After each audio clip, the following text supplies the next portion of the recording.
will that you have come to the foot of a mountain, that on your approach to this mountain, the colors and the shapes and the shades were shifting. But when you reached the base of the mountain and you looked up and you saw the summit way up high, and you felt the urge and the call, you knew that you must reach this summit. Call it that stage of consciousness where all is well, where life is perfect, whole, and complete. There is no other place to go but to the summit. And some might think in their imagination, I'll just rent a helicopter and fly right to the top. But if you've ever climbed a mountain in a way that I have, like Machu Picchu in Peru, or if you've ever been to the Himalayas, or Mount Fuji, you know that you cannot just ascend to the top. For if you did, you would not be acclimated. You would lose the oxygen. You would collapse. You would die. All of the mountain climbers and the guides warn us, do not try to reach the summit without taking the process. The Buddha says the journey of 1,000 miles begins with the very first step. And you must follow that with the second step. There is no shortcut. And so you begin to traverse this mountain. Some of it's steep, some of it is gradual.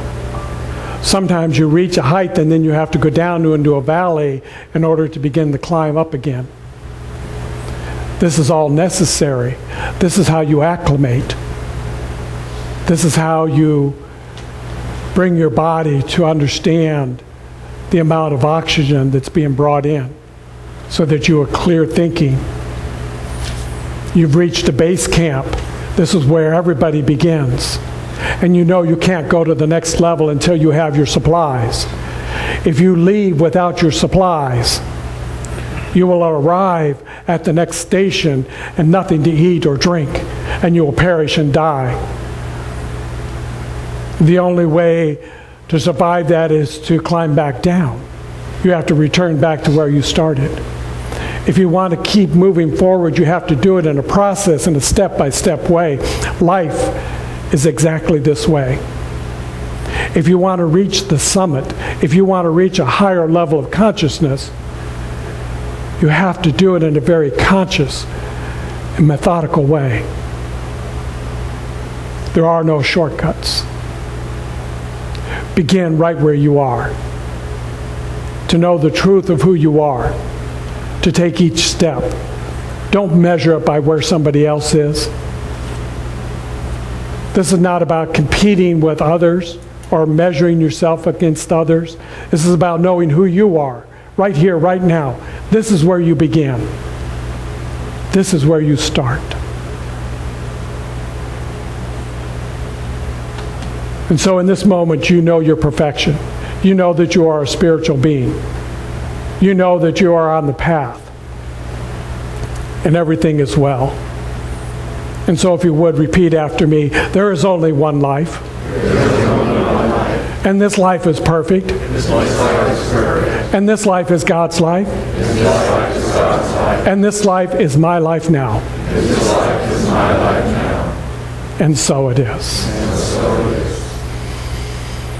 So as you begin to breathe in, bring your awareness back to the room, knowing that the summit is there, that we will all arrive in the right and perfect time. There is no rush. It will be there forever and ever. Move with intention. Move with understanding. Move with focus. Move with the purpose that you know You are a spiritual being. And enjoy this journey of life in every moment, in every day. Namaste.